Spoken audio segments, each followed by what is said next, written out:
Okay, Dr. Thava, can we begin right now? Yes, please, Doc. Let's go.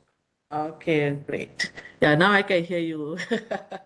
All right, great. Okay, so a very good morning to everyone who is joining the session, and also to Dr. Tawa, good morning. And Very good I hope morning. everybody is doing well today. So today we have a very prestigious speaker with us, Dr. Tawa Maran Kanisen. So he is going to be with us today to share on a very interesting topic that is on analyzing and synthesizing a WOS paper for high impact literature review. So it's a more of a hands-on class. All right. So, but before we begin, just let me quickly capture the achievement of Dr. Tawa. So, as all of us are aware, we know Dr. Tawa from Facebook groups and so on. So it's important for me to highlight that Dr. Tawa have a very impressive publication list. He's a recipient of awards, and also he is the founder of a consulting firm. All right, so that is where the consulting firm known as the Proofreading by a UK PhD. So they have a lot of services that I'm sure that most of us are aware, as proofreading and also academic services. And another highlight that I would like to share is he have completed his PhD less than 3 years, so that is GOT. So I think looking at this is very impressive. So we have him with us today, and so I hope that all of you grab this opportunity to learn from him. But before that, this is just some housekeeping. So make sure to those of you who are here, you fill in the attendance.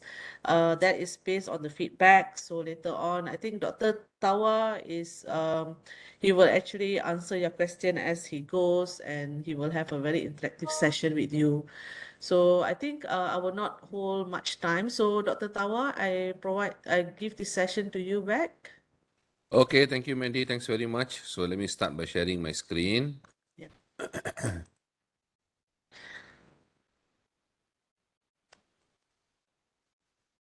Okay, all right. So here we go.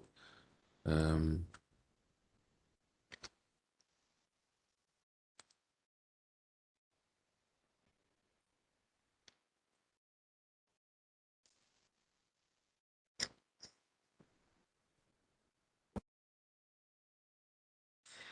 okay, so I think I've appeared myself in front of the presentation slide. I think that should work. Okay, and then for those of you from USM, I think all of you are from USM, please kindly share the link with your colleagues, your friends, whoever haven't joined yet. Please ask them to join. Extend the invitation to them as well. I think you can get the invitation link from the class itself. Okay, do remind them to join. So here we are again, another fresh year, 2023. I think not so fresh anymore. We are finishing February today already. Another what, 10 more months only left for this year. It will go very, very fast, very, very quickly. Okay, so for those who still thinks that they have the whole year, whether towards progressing your PhD or masters, it's not actually a very long time. Still only 10 more months left. So whatever you need to do, please do it as soon as possible. All right, I'm Dr. Thava. Always nice to have a class with USM. Thank you, Mandy, again for organizing the entire class. I really appreciate that. Um, so we have, as usual, 4 different classes for this year, which are completely new and fresh and not the same as last year. Okay, so these classes are different.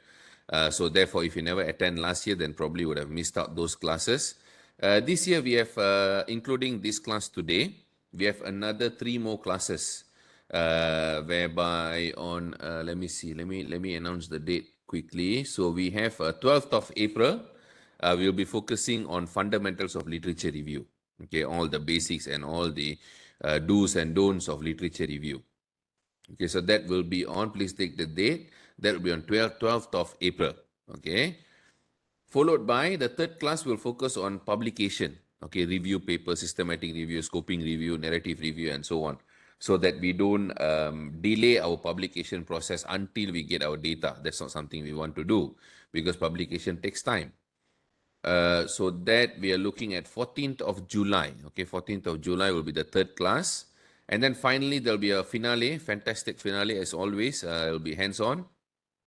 We are going to focus on how to basically synthesize papers, convert them into a critical literature review, and then convert them into literature matrix, and then how do you summarize the findings and so on.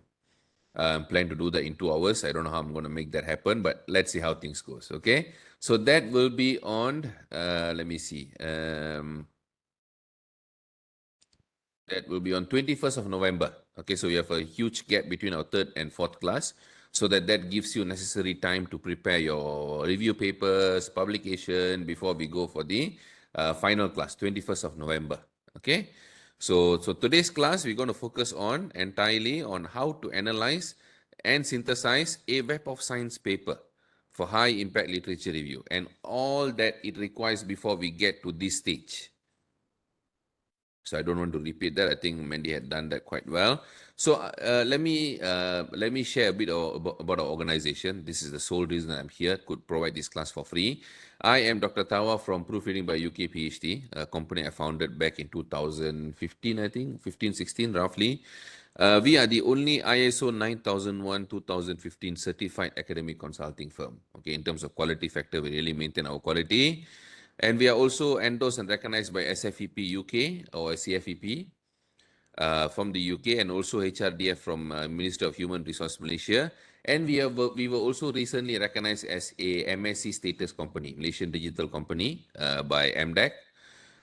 Apart from that, we also have the reason that we are recognized as a MSC company because we have business in over 34 countries, all completely via online.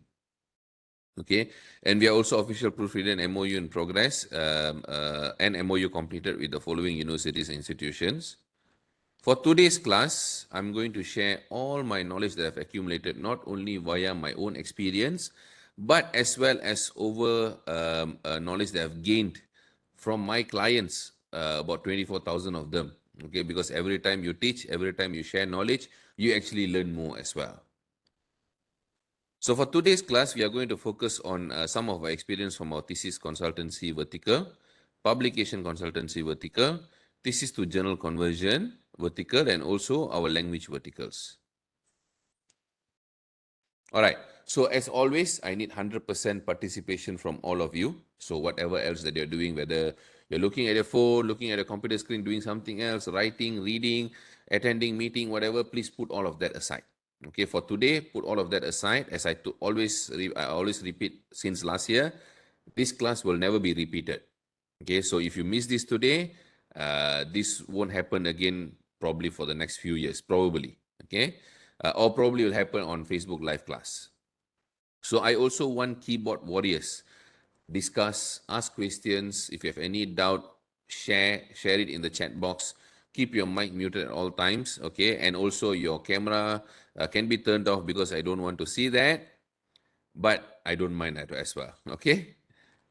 Okay, for those who have joined for today's class, how many of you are joining me for the first time? Never joined my classes last year at USM, never attended any of my Facebook Live classes before. Why I want to know this? Because then only I can share with you all our free classes that I've placed in a playlist on my Facebook page, 122 classes. So if you guys can share, if you have attended or never attended before in the chat box, then I can probably share where you can go and find all these classes. Okay, so all of you, please kindly start commenting. As I told earlier, the class will be very, very active so that the online class doesn't become boring for all of us. Okay, so we have a lot of first timers.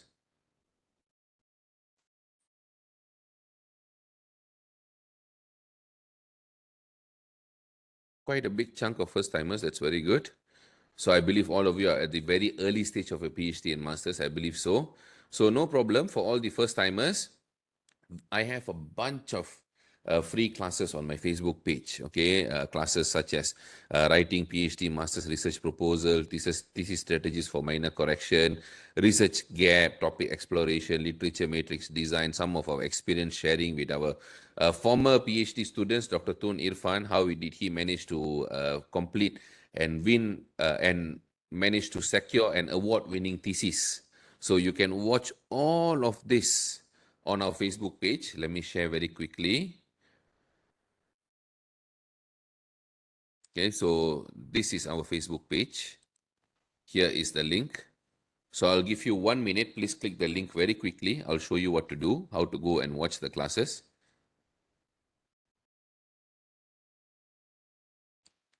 Okay, take 1 minute, click that link in the chat box.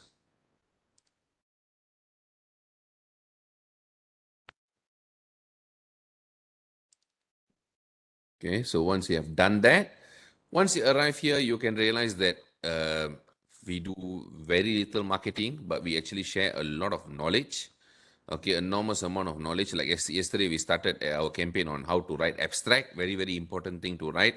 A lot of people don't actually understand the importance of writing an abstract. If you don't have necessary information here, a lot of people will misunderstand your proposal, thesis, and publication. Okay, and also all other important tutorials as well. You can see we share on daily basis a lot of things, so you can read if you want to. So in order to know what are the recent and latest updates that we provide, you can just click the follow button here. Okay, and as soon as you click the follow button, click it again, and then click favorites. Why you need to do that? Only then when we announce upcoming Facebook live classes, new tutorials, you will be notified. Otherwise, you will never be notified. Okay, Facebook will never show this to you. That's the beauty of Facebook lah. It hides everything from people, and it calls itself a social media platform. That's how it works. Okay, so we can click more for all the videos there is in our playlist. You click more, go to videos. Okay, for an example, this is the most recent and most popular class now, writing PhD and master's research proposal. So Facebook puts it as most popular because it's still being watched and learned by people on daily basis. People are still watching this. Okay, and then as you scroll down further, you can see free writing tutorials by Dr. Thava, 122 videos here. So click see all, and then you can see all the classes appearing here. Feel free to go and watch whenever you need. Concept paper class, proposal defense class, literature review reading and summarizing, literature review databases, finding journal for publication, completing PhD in 2 years and 7 months. This video have a play. Yes. You can just visit this and play all of these. These are all recorded videos that you can play back at any time that you want. Okay, it's not live. It's on demand. Okay, it's on demand, and you can just click and play whenever you want. Just imagine it as a Netflix with free resources. You don't need to pay monthly subscription.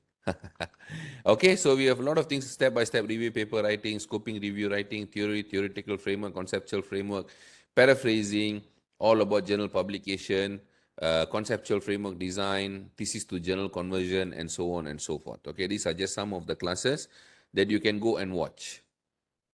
Okay, apart from these video resources, we also have very important templates that we provide in our Telegram group. Okay, in our Telegram group, such as literature search databases. We will be checking out this template today.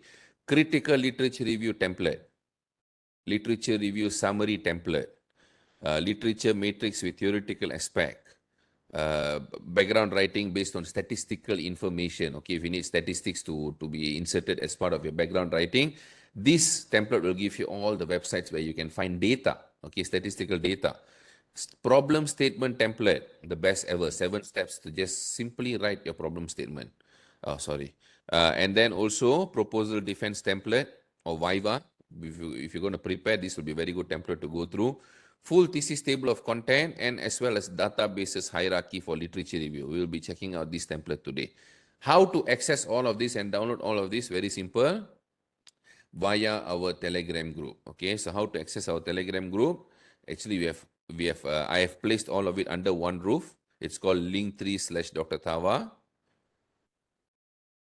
Okay, so this is This is my link 3 basically. So let me just share that with you. Okay.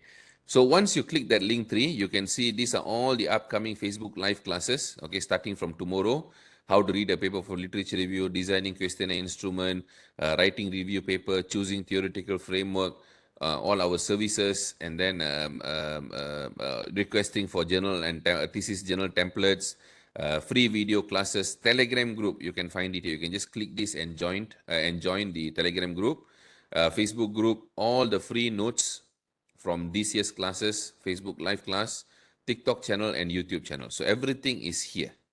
All right. So take 1 minute, visit here. Okay, visit this link I've given in chat box. Please click that. Once you arrive that, you can explore all of this later, but please do join the Telegram group. Okay, as soon as you join this Telegram group, you will arrive here. Okay, you'll basically arrive here. From here, you can just simply hit the search button. Okay, we have 12,319 members. This is by far the biggest Telegram group for academic sharing, research sharing. And this is a group, so you can ask questions, share knowledge, any doubts you can clarify with over 12,000 members if you want to. All right. So it's not a channel, it's a group whereby you can ask questions, you can discuss, and so on and so forth. And then once you arrive here, you can click search right up here or on your mobile phone. You just have to click the group name at the top, Dr. Thava's Academia. Once you click that, you will see about 4 buttons. One of it will be search. Okay. So once you click that search, you just type template, and then you can download all the templates here. Okay, all of it are placed here, and many other resources as well. Okay, all right. So I hope that is clear. If you can't join, if you have difficulty in joining, please let me know. Okay, I'll give you 1 more minute to just try that out. If you manage to join and so on, then you can download all of the information later. If you can't join, you're having difficulty, please let me know in the chat box.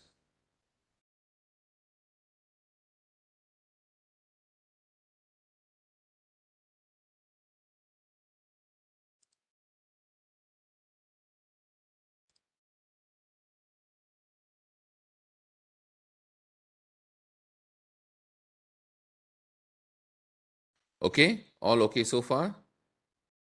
Shall we continue?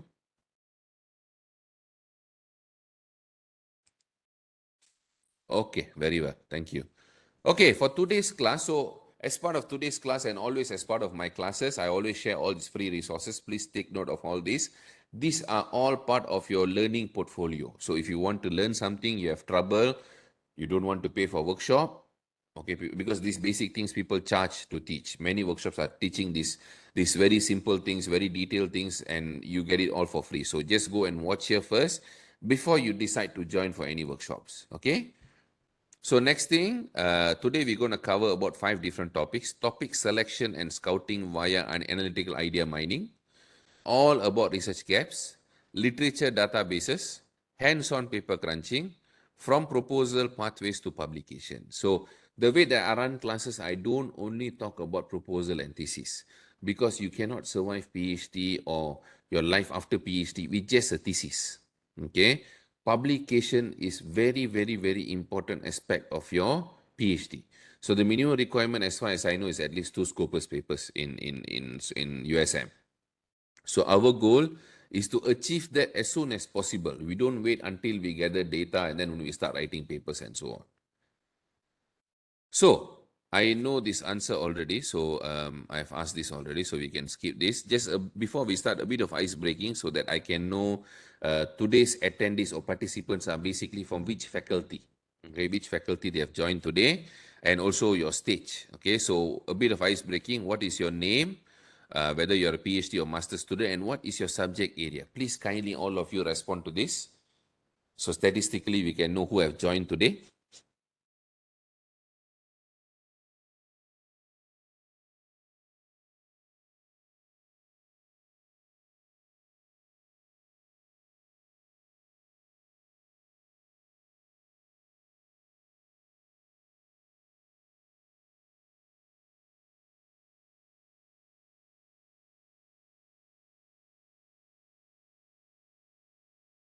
Okay, all right.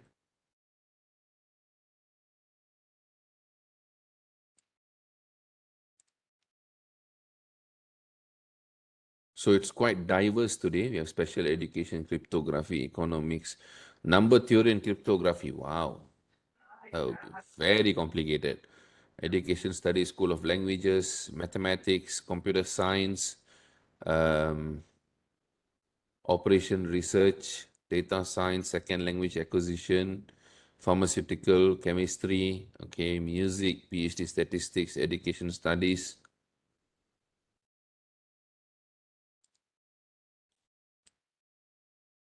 Mm-hmm.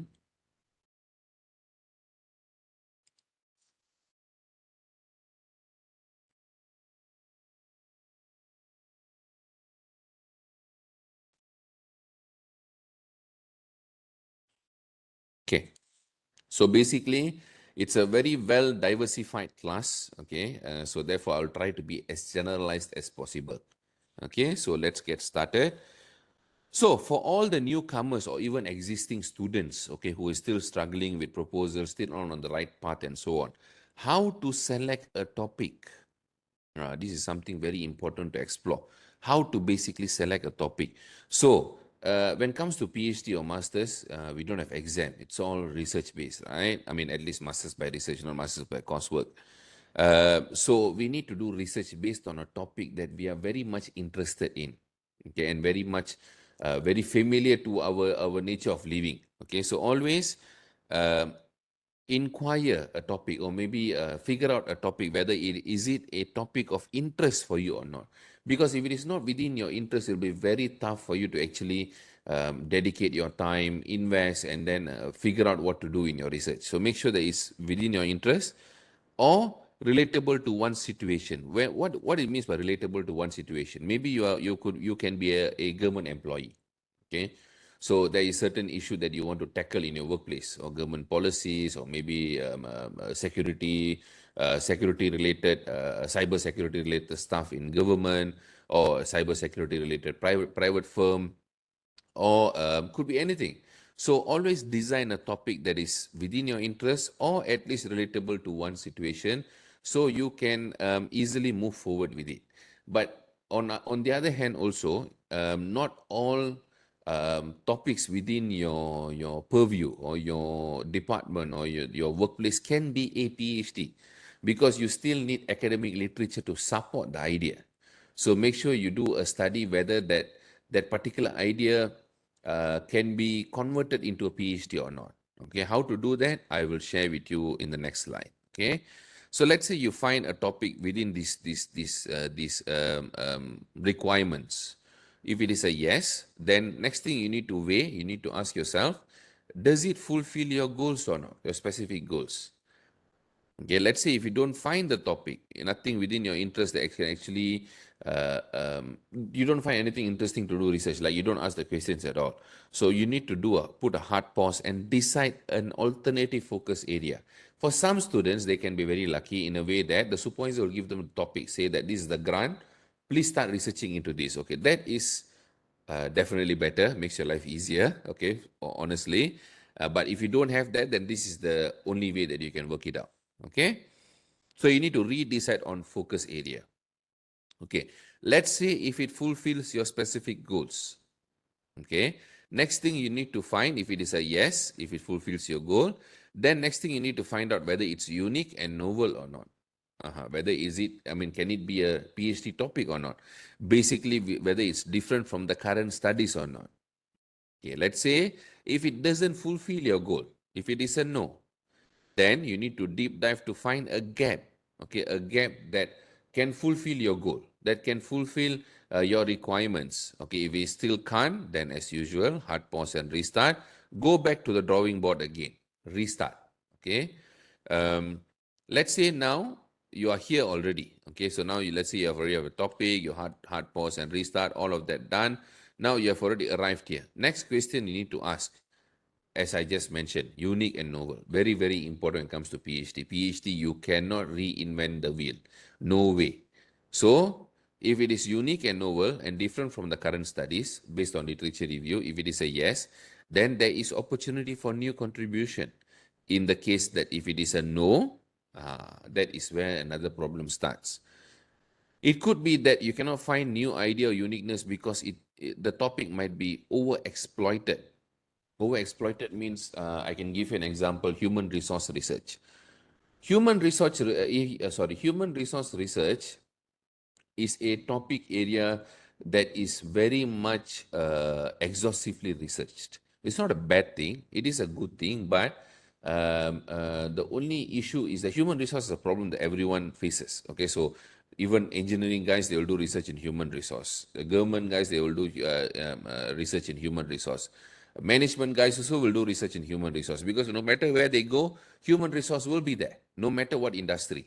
So therefore, a lot of people tend to do research in human resources. When that happens, the gaps will be very hard to find, because all the holes will be filled already, because a lot of people are doing research. So under those circumstances, what can you do? So you can apply something called creative thinking. What is creative? No more critical thinking. It's creative thinking. What is creative thinking? Okay, I'll explain in the upcoming slide as well. Okay, let's say there's opportunity for new contribution. If it is a yes, then you can start your engine and start your work already. How to start your engine? I'll explain that during our 12 steps framework. Keep that in mind, 12 steps framework. Let's say if it's overexploited and you apply creative thinking, how to apply creative thinking? You add a new research angle on futuristic perspective. It can be a function of time, physical, cultural, or situation. Okay. So once you have arrived here, then you can start your work. Okay. Now, another question would be, how do I propagate through this entire process? How do I get from here to here? How does this take place? It's very easy to see in a chart, but how about the work that needs to be done in the background? Very good thinking. These are the processes you need to do. Okay, these, or at least carry out or follow. Firstly, as I said earlier, pick a topic or questions that you badly want to find an answer. You really want to explore this particular area. You want to know what is going on. Next thing, you can apply Google, you can use Google Scholar to do your basic search, all the papers and so on. It is awesome, but there are certain limitations in Google Scholar. What is it? It has its limitations. Everything has its limitations, right? In the case of Google Scholar, it is free, and it is I would say, very populated database, because all journals that they start fresh, they will register themselves in Google Scholar to be indexed. The problem with that is, if as a student, especially fresh student, if you don't know the difference between Scopus index journal, Web of Science index journal, and predatory journals. My handwriting is always horrible, sorry. Predatory journals. What is predatory journals? I believe all of you would have watched the Predator film, right? Arnold Schwarzenegger, big, huge alien, looks even bigger than Arnold Schwarzenegger and so on. That is called a predator. Okay, a predator in the sense that it looks for prey. It looks for prey to either eat them up, cheat them, scam them, spam them, whatever. Okay, it's a predator looking for victims. So same goes to journal as well. There are many scam journals that just started, and they find a way to scam people. They might cheat you that they actually index in Scopus, index in Web of Science. If you don't know how to check, then you are in trouble. Okay, then you will be in a lot of trouble. And I cannot name names. I don't know whether they have updated or not, but there are quite a number of journals that actually do that. So whenever you search in Google Scholar, make sure you go and search the quality of the journal, whether this particular journal is of high quality, or whether it is indexed in Scopus or Web of Science or not. Scopus and Web of Science are like quality centric bodies. Okay, they are Scopus is owned by Elsevier, Web of Science is owned by Clarivate Analytics. Okay, these two are the ones that you can really trust and rely, but Scopus is also sometimes very hanky-panky. They do accept predatory journals, and then very quickly they'll kick them out also. Scopus has very, very quick turnaround time. Today you might get a paper accepted in Scopus. Suddenly in 3 months time, you'll see the journal is no more Scopus. They'll kick out very fast. Okay, so you must be careful. So when you use Google Scholar, it's good, it's free, but make sure you know what kind of journals you are reading and analyzing. Okay, and my advice always, if you have access to Scopus and Web of Science, scopus.com and Web of Science, please use those to search your papers, because then you can be very sure that the papers that you are reading are actually indexed in Web of Science and Scopus. What if they are not indexed? What if, the question that you might be asking, what if, doctor, if it's not Scopus and Web of Science, it is still okay. It is still okay, because not all journals can be indexed in Web of Science and Scopus immediately. Some are still very new, okay, but you can search you can search about the journal, go to their website. Okay, if they are not indexed, then they won't mention Scopus or Web of Science. Okay, if they are not indexed in Web of Science and Scopus, and most likely they won't charge you to publish. Okay, because that means they're building the journal to be indexed in Scopus or Web of Science. Example of those is a Journal of Economics and Business from UMK. We are working with JEB from University of Malaysia Kelantan. I think now for the fourth year. Okay, they're going to go indexing in. They're going to index themselves in Scopus very soon. This kind of journal from universities, they literally pay for their clients to be proofread. Okay, the university pays for the clients. Okay, they do about 10 papers by twice a year. Okay, twice a year. These kind of journals you can trust and read. Okay, because they only accept good papers, because they want to be indexed in Scopus. There are journals which, if you counter check, they say index in Scopus, index in Web of Science. When you go and check, but their name won't appear there. Those are scam journals. That is the easiest way you can find out. Okay. Now, once that is decided and done, once you already know the quality of the journals, next, choose keywords and related terms when you search. Okay, whether you use Google Scholar, Web of Science, or Scopus. If you don't know how to search in Web of Science or Scopus, watch my videos. Okay, I've already taught earlier how to actually use Web of Science and Scopus. You can see the videos here. For Science Scopus here. Literature Review with Scopus, Literature Review with Web of Science Clarivate. If you never get the link earlier, because I see a lot of new joiners, the numbers just went up. If you don't have the link to go here or to arrive here, please let me know. I will share the link with you. Okay? All right. So next thing, number 4, look for problems within the limitation of study, future study or assumption taken in research papers, thesis, and so on. This is another easiest hacking, hacking, right? This is the easiest hack for you to get a new topic very quickly. This is a shortcut lah. When you look at limitation study, future study in a new thesis or new publication and so on, you can know that these are the areas that had not been explored yet. Okay, that is one way to do it. The next way, excuse me, after you search, go for review papers, systematic review, scoping review, narrative review, all these kind of reviews. Why review paper? Because the review papers usually will give you very clear direction of what is going on, what is happening in that particular field, and where is actually the gap, what is actually going on. These papers will actually lead you to a better position in terms of knowledge, okay, in terms of what to focus on. Next thing, only finally you read empirical papers. Why? Once you know the focus area, what you want to work on, then only it's worth for you to go and read empirical papers. Without knowing what to do, what to focus on, if you immediately go to empirical papers, you might not find a lot of information. Okay, you might not find information that will be useful for you because it's empirical centric. Okay, so number 7, what you need to do is triangulate the information you synthesize from steps 4, 5, and 6 to formulate a credible problem and research gap. That's what you can do. Okay. Okay. Now, going back to this particular area, when I say, oh, doctor, I already have decided this is my area, but I read and read and read, I still cannot find a research gap. I don't know how to find research gap. I don't know how to find problem statement in this area. Everything seems like already solved. Here, you are here basically. So now is where you need to apply creative thinking. So I'm going to give you an example of creative thinking. I've chosen this particular topic because it's easy to understand for everyone, because we have bunch of people from different faculties and different schools. So I'm going to give a very generic, easy to understand topic. retention and development of Generation Y employees. What is that? That means Generation Y or millennials who are going to work now, very young people, I think below 30s, if I'm not mistaken.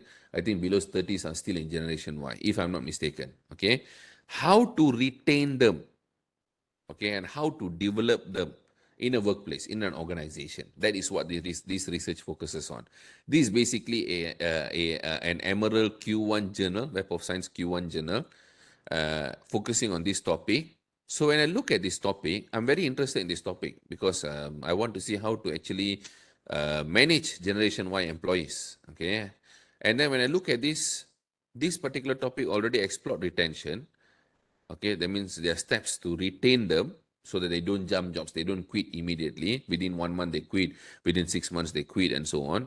And then how to develop them. Okay, how to develop them so that they stick with you, they stay with you.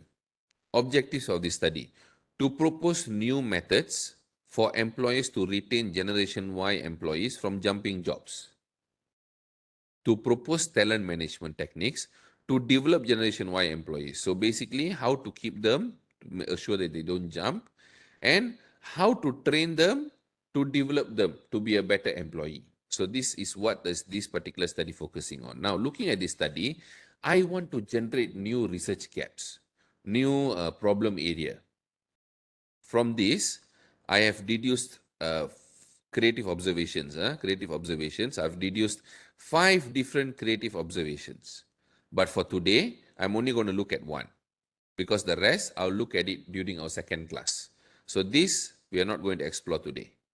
We'll explore only this. All right. So that why I'm exploring this much earlier and not all this, because I want to give you an idea so that you can start working on your idea immediately of working on a research gap. Okay. So now we already mentioned retention is their goal. Development is their goal for Generation Y employees. That means they have to do extra work. Organizations have to do extra work to keep the current generation people compared to baby boomers. Baby boomers are our fathers, basically. Okay, baby boomers, they're usually very loyal. They stay in one place, and you don't need to.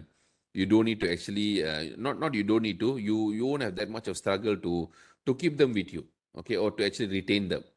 So now the question is, by doing all this, organizations have to put extra effort, extra finance, extra resources, extra people to make sure that this Generation Y people doesn't jump jobs. So what happens to the organization by doing that? I would like to know what would be the impact on organization or employers by giving special care to Gen Y. Because this is an additional effort that they need to put in from the norm. Okay, given the crisis of COVID, all the businesses dropping and having all this trouble and so on, uh, what will happen to the organization? For investing and putting extra resources when even businesses is hard to come by. So I want to explore this particular idea via my 3 keywords. Okay, three individual keywords combined together as one search string. This is called search string. Okay, search string. These are keywords. Okay, these are keywords. All right. I hope it is clear. So we have organizational impact, Generation Y, millennials. Organization impact and Generation Y or millennials. Why? Because some research uses the term Generation Y. Some research uses the term millennials, but both are the same. So I want to make sure that I can download all the related papers to this, okay, to this particular issue. So let me ask you guys a question. All of you, focus here. Okay, I have a question for all of you. What is and what is or? What are these called? So as I told you, this is a search string. These are keywords. What are these? Please do answer in the chat box. Yeah, let me know what is and what is or. What is it known as?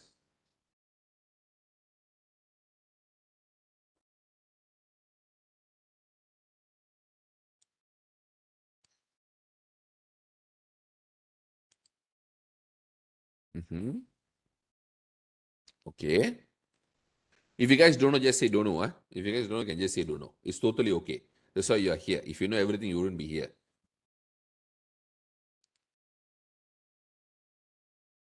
Okay, very good. If you know, please share. If you don't know, please tell don't know. I want all of you to respond.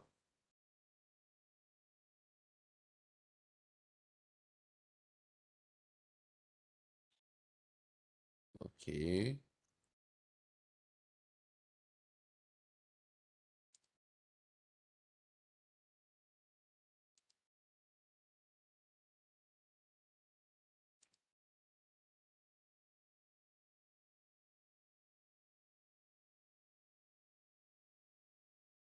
Okay, very good.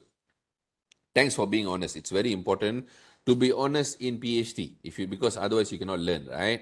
Okay, these are known as, for those who have answered, these are known as Boolean operators. Thank you very much. This makes your life easier in terms of searching. Okay, in terms of searching. So I want to know organizational impact, and that means together. Okay, I want this and this to be searched. Generation Y or this. Okay, either generation Y with organizational impact or millennials with organizational impact in a paper, anywhere in the paper. When it appears, I want those papers. As simple as that. Okay, so let me repeat again. I want the word organizational impact. This is my anchor. Okay, this is my anchor keyword. That means this keyword will be there. Like it or don't like it, it will be there. It must be there. Okay, it must be there. So organizational impact must be there. But if I just type organizational impact, and if I don't put N or I don't put O, I just type generation Y, I just type millennials, you know what will happen? It will give me all the papers with organizational impact without having the word generation Y millennials. It will give me, and it will give me all the papers with generation Y without having the word organizational impact or millennials. And then it will also give me the papers with the word millennials without having generation Y and organizational impact. And then it will give me the papers that have organizational impact and generation Y together or millennials together. It will give me everything. So when it gives me everything, how many papers do you want to filter? That's the problem. It will give you a lot of papers that you don't want. Your search must be precise. You want exactly what you want. All right. So that's why search strings are very, very, very crucial. Very, very, very important. All right. So, sorry. Let me just write that down.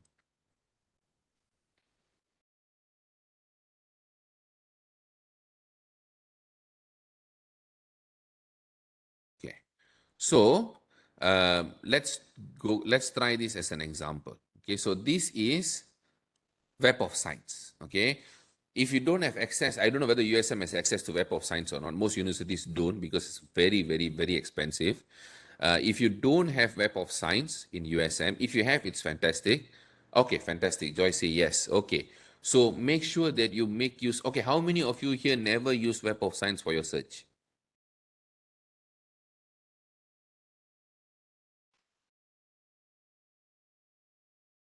Never used before. It's okay. You can be honest. No problem about that. I'm not a supervisor. Don't worry. I won't tell a supervisor either. It's not a big problem.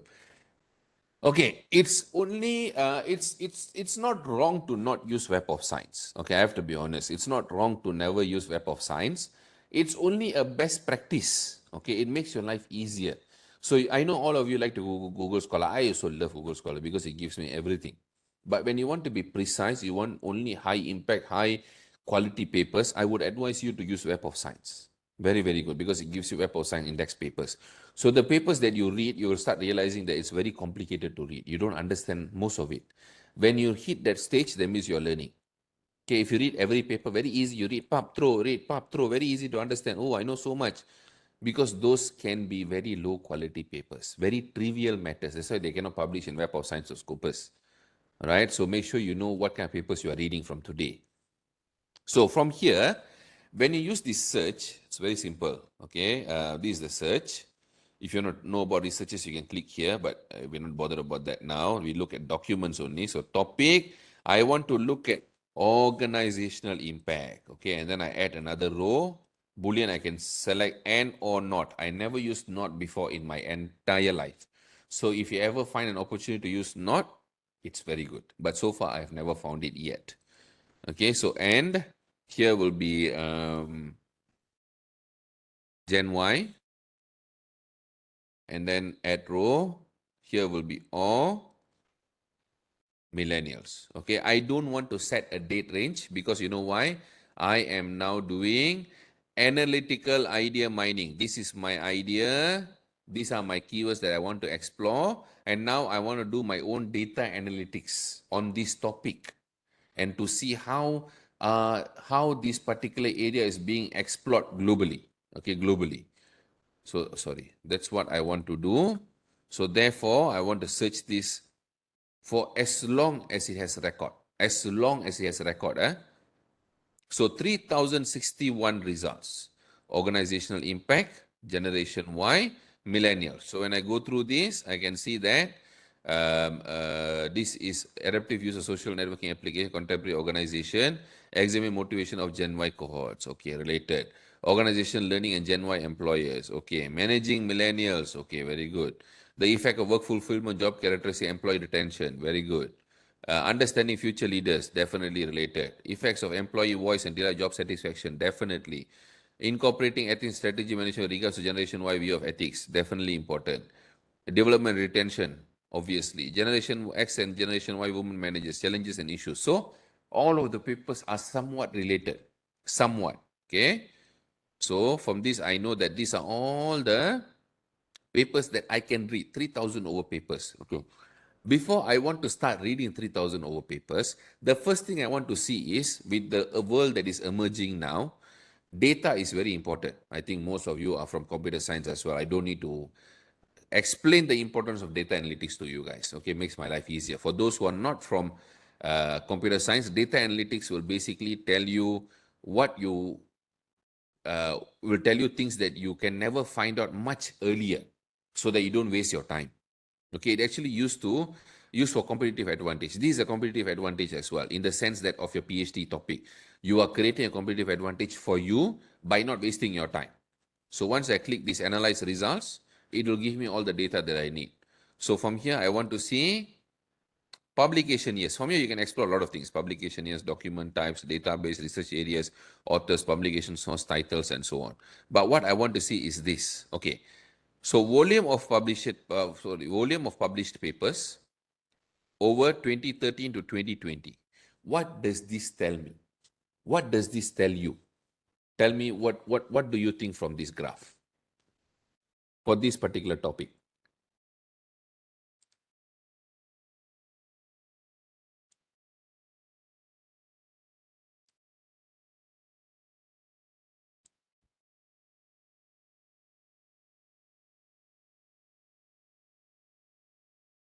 Don't worry, you're not going to be wrong.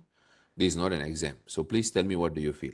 Right? Research interest, frequency of research publication, existing research, quantity published. Okay. What does that ultimately tells you? Okay, a lot of topic. This topic is popular now. Okay, topic is very hot. Lately, it's popular, increasing of interest, upward trend. Okay.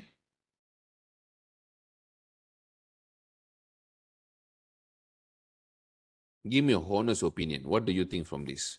What do you feel? If this is your topic, if you look at this graph, what would you say?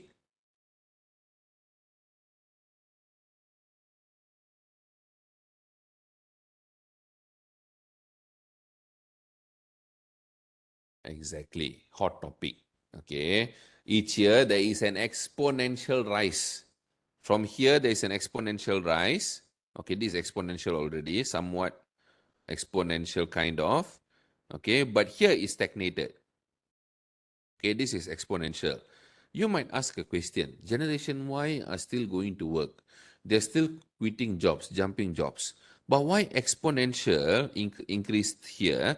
But suddenly, okay, forget this lah. From here to here, still exponential. Okay, 2018, 2019. Forget 2022 for now. Okay, here, tap, tap, tap, suddenly exponential. 19 is also considered exponential. Okay, but 2020 and 2021 is kind of stagnated, right? You see? It's a linear increase, no more exponential. So if you imagine this, it goes, okay, let me see if I can get line. No, I cannot get line. So it goes like that, pop, it increased, and then suddenly sort of stagnated. So 2020, 2021 stagnated. It increased, but stagnated. Why do you think so? Are you telling me Generation Y employees suddenly change themselves? They suddenly become very wise and say, okay, all of us globally decided to stay in the same company. We won't jump jobs now. We have changed ourselves. Okay, do you think that happened? Definitely not. What happened here? 2020 and 2021.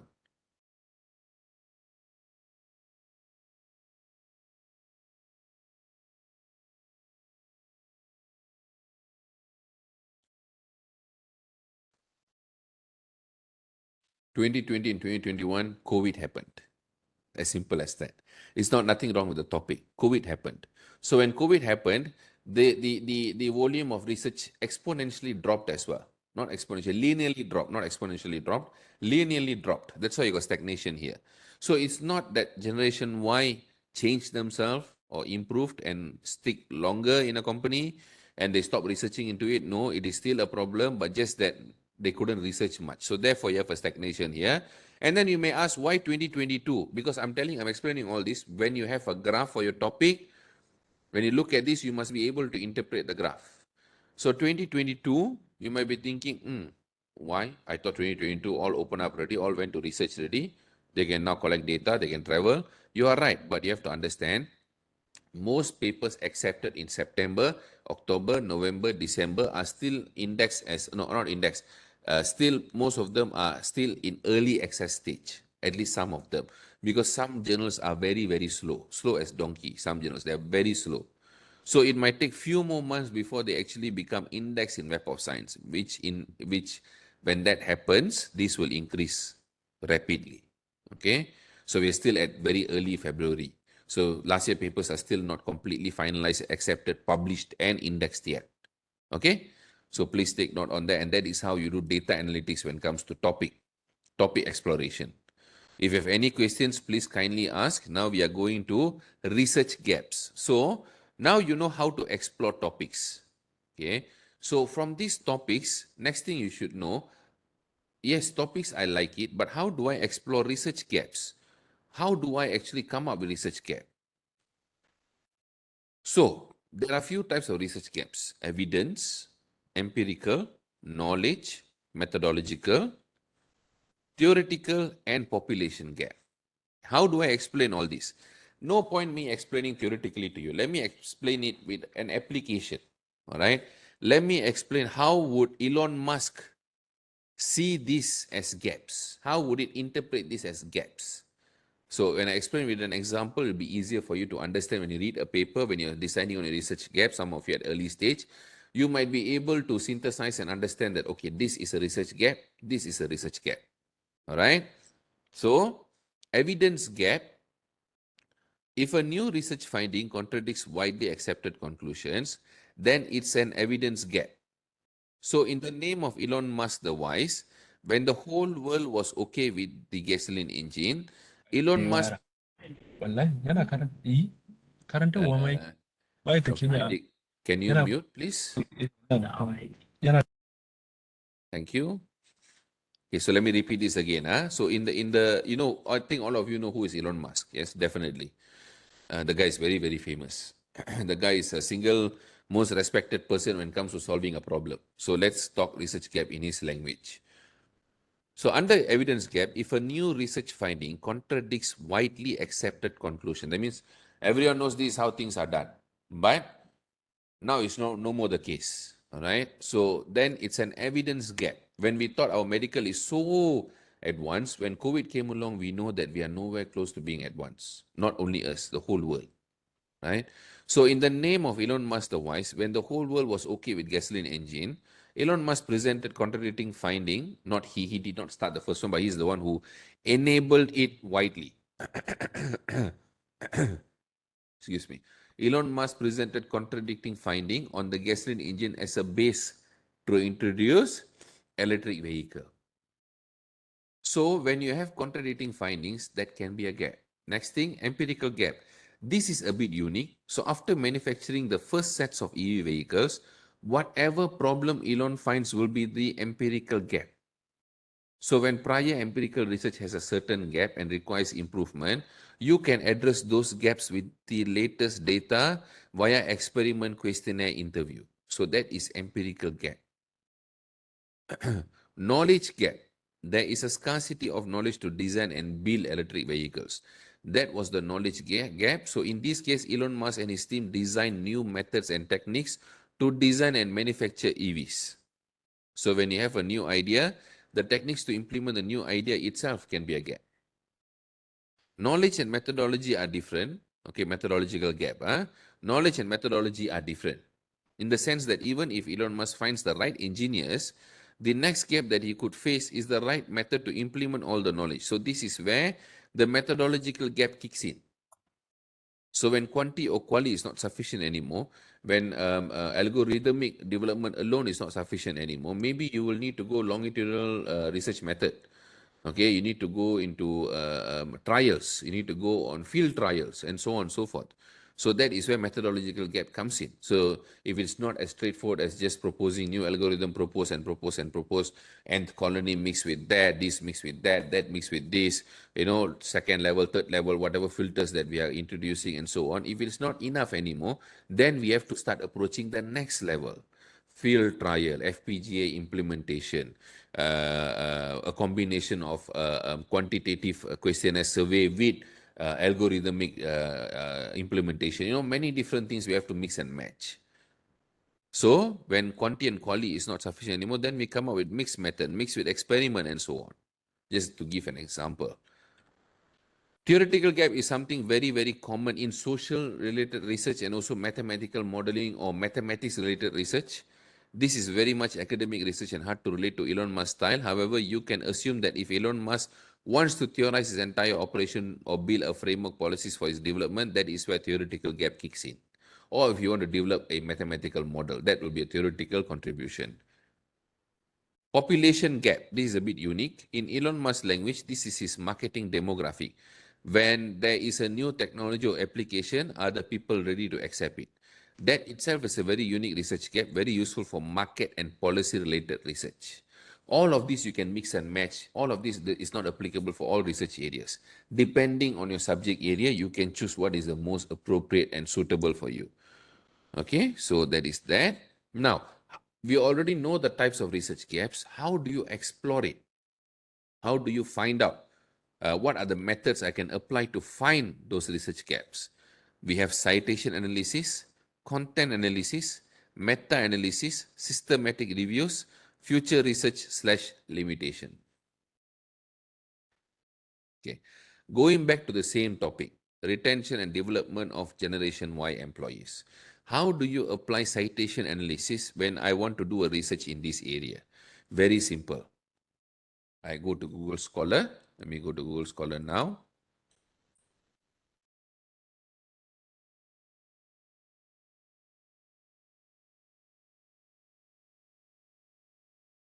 Okay, let's say this is my base paper. This is the paper that I want to benchmark with. This is my sort of the ground paper that actually initiated my entire idea. All of us will have that one paper that actually gave us that core idea. Right? So development and retention of Generation Y employees, a conceptual framework. So this is the paper. So what I want to know is, since 2018, this citation analysis, we call this forward snowballing. I shared about this last year as well. Forward snowballing technique. So from this, I want to know, since 2018, what had been done? What is the new research in this area? Okay, very, very simple. Just a click of a button. Click this. So cited by 227, these are the papers that were published since the first paper, since this paper was published. Okay, so these are all latest papers. You can see 2019, you can go as new as latest as 2023. Let's say I search only 2023 to see all the latest papers published in this area. But before I want to download, I want to see the journal quality. Taylor and Francis. Okay, definitely trustable. Emerald, definitely trustable. Emerald, trustable. Emerald, trustable. SSBF net, I don't know. So need to do more research on this journal. Search ProQuest. Sounds like a thesis or chapter for me. Okay. This is a Spanish journal. I have no clue. I have to search in Web of Science or Scopus first. IGI Global, yes, it's a good journal. This is an Indonesian journal, psychology, okay, psychology lah. So I don't know whether it's a good journal or not. So go and search about it in scopus.com or jcr.com, JCR Clarity Analytics. You can search about it. Then you can go since 2022. Okay, you need to have the chronological part of falling back. So you go from latest to the oldest. So this one also, ADI Journal, Emerald, definitely good. Taylor Francis, good. So that's how you evaluate when you use Google Scholar. You know these journals are valid, good journals to look at. So that is how you do citation analysis. Once you download the necessary papers that you want to explore, you can apply content analysis, okay, which is applied after citation analysis. Notes to be provided. I'll provide these particular notes for you to understand how to carry out content analysis. Okay, so you can go through this paper, persistence and acuteness of research gaps.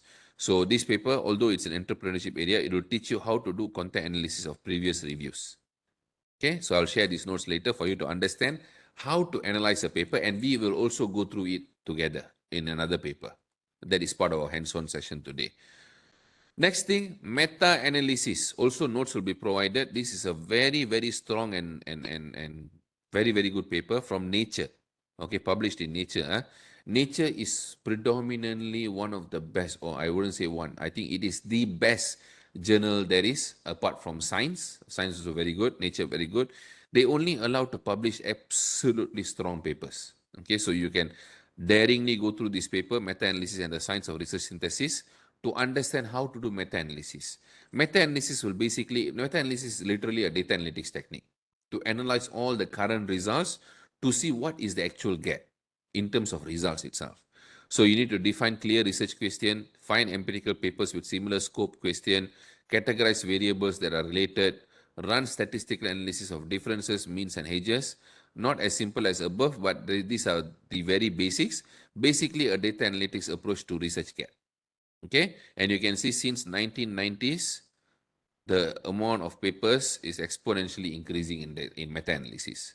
Okay, you can even read meta-analysis papers in your own area to see what is the gap. Okay. Next thing, scoping review of systematic reviews. Last year, I gave a lot of talk on systematic reviews. So for those who missed it out, you can go and watch my class on systematic review, systematic scoping review, systematic literature review, and Prisma 2020. Okay, these are the three papers. So from here, find the most appropriate systematic review papers in your subject. Validate quality of the papers, indexing, impact factor, and quartile. Follow scoping review steps, Prisma scoping review, watch all my videos.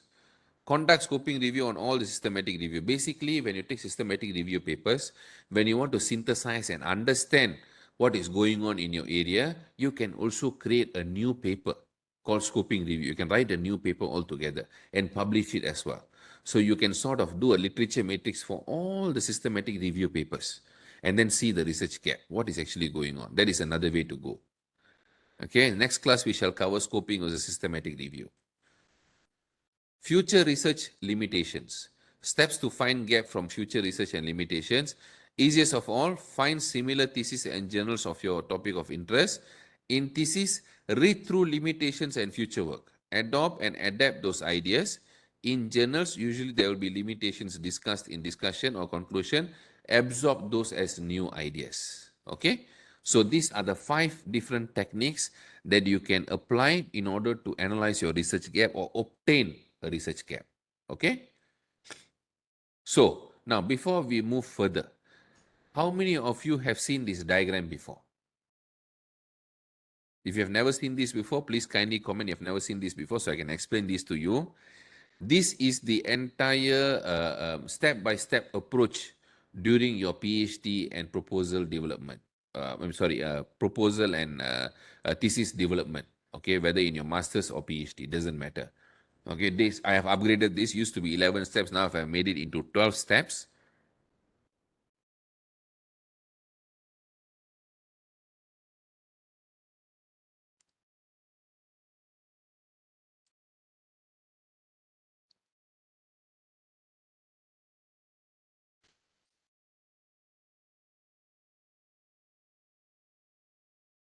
Okay, so majority of them never seen before. Very good.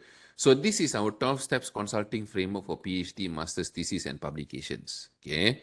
So I've already embedded within this whole journey when to write papers as well. Okay, that's why it's the most unique framework. So, masters also you can follow the same guidance, just that masters you won't go as deep as PhD research. That is the only difference. Otherwise, PhD by research, I'm not talking about coursework. PhD by research, when you propagate through the journey, it's almost the same. Almost. So we can split into PhD proposal and PhD thesis. Okay. So from this, you can have 12 different steps. In proposal, you have up to 6 steps. In PhD thesis, you have 7, 8, 9, 10, 11, and 12. Okay. Now from here, for those who are starting off, okay, or still struggling with their proposal, always remember, start with a 10 pages proposal first. Don't go immediately to chapters 1 to 3 proposal. I'm not saying don't do, you must do, but start here. Even if your supervisor says start chapter 1 to 3, don't go against he or she, but what you can do, you can write a summary 10 pages first just to show your idea to your supervisor, which you can advise, tell them that it will develop into chapters 1 to 3. Why? Because you don't want to waste your supervisor's time and also your time.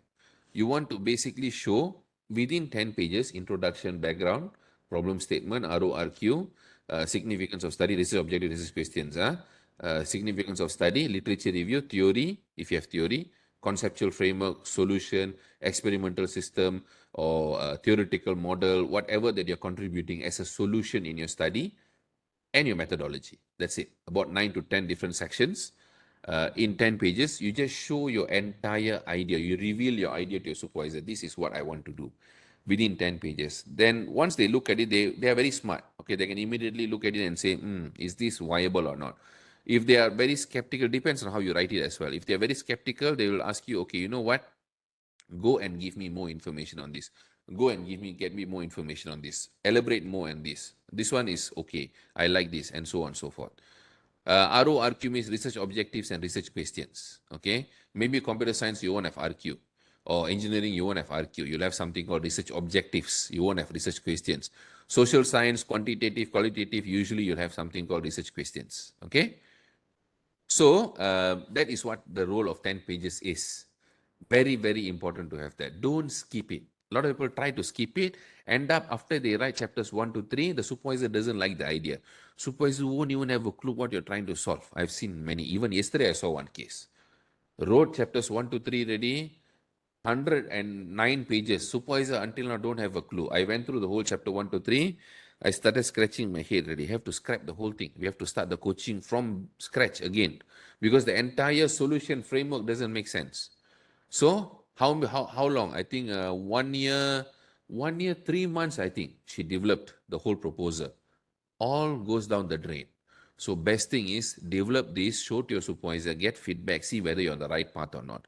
Then move to chapters 1 to 3, 50 to 80 pages. Once your supervisor likes it, they say, I want more information, there, and so on. Once they have that, then you move here. Then you write chapters 1 to 3.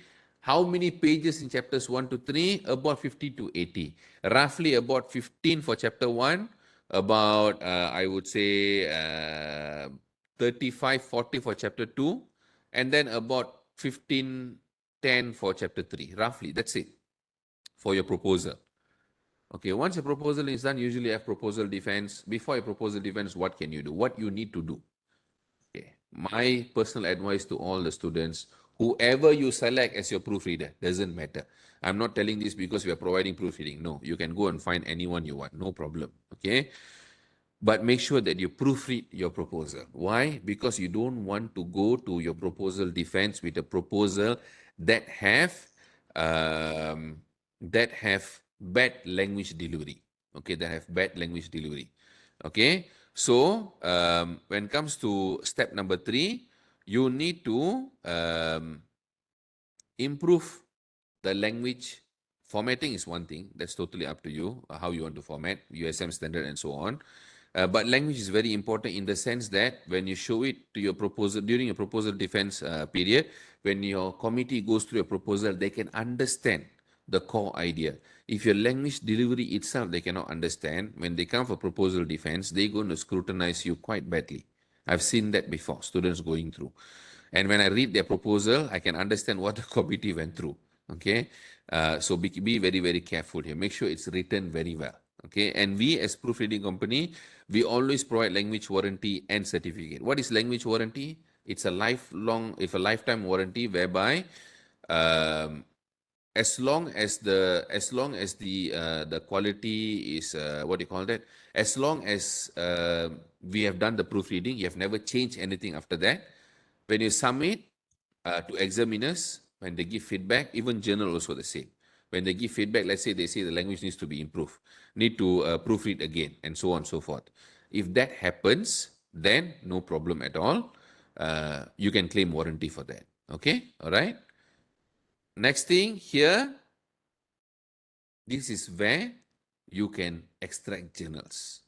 This is as early as your process, you can start writing your paper already. You don't need to wait until you come to your thesis stage, and then once you arrive here, you get all your data and analyze, you write your chapters 1 to 5 ready, then only you start writing your journal. It's already too late because there's only few more steps to complete. Not say too late, you have to, after you finish your Viva, or I don't know whether they allow you to go Viva or not without papers. I don't know the process in USM, but you still have to wait until you get a paper published. And a paper to be published, if it is not MDPI or Frontiers, it will easily take 6 months to 1.5 years. So that's why it's absolutely important, okay, to publish as early as possible. Okay, as early as possible. So here, what papers can you produce? Conceptual paper and systematic review paper. What is that? Conceptual paper relates to your solution. Systematic review paper relates to your entire research area. How is the idea revolving in your area? Okay, then defense training and PowerPoint consultation, how to do PowerPoint and so on. After a proposal defense, we usually coach a lot on proposal defense correction, whether major or minor. We always coach students to make sure that they are on the right track, because you should not move to data collection or building an experimental system unless you solve the corrections here, because some of the corrections can be major. Okay, changing the overall perspective of your proposal.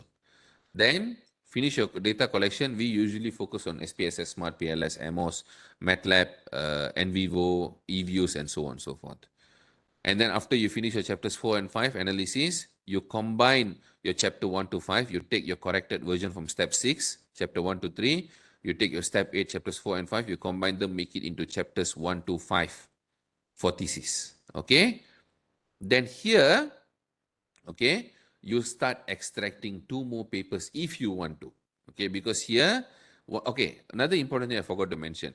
The alignment here between chapters 1 to 5 is not that straightforward. Now, it's not as simple as taking chapter 1 to 3 and 4 and 5 and then just paste together.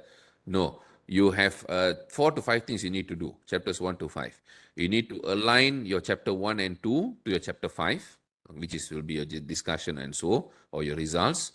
And then you need to add more references. You need to update the old references, and you need to add more content to accumulate the length of the thesis as per requirement based on your discussion. Okay, all right. So this is a process on its own. That's why I call it alignment. So this is where you extract 2 more journals. You can either go for 2 or 3 empirical journals, or you can also do empirical with meta-analysis. Okay. Finally, before your Viva, I always request this to all students. Please proofread your thesis before your Viva. A lot of people comes after Viva to proofread. There is no point. There's not really, yeah, because you never proofread, the examiner will tell you to proofread after your Viva, make sure the language is all good, but you can solve majority of your problems if you proofread before your Viva. Trust me on this, because when examiners can read things very clearly, they can understand, usually they are much more calmer. Of course, they won't be calm, but they're much better than reading a very badly written thesis, very unstructured thesis. Okay?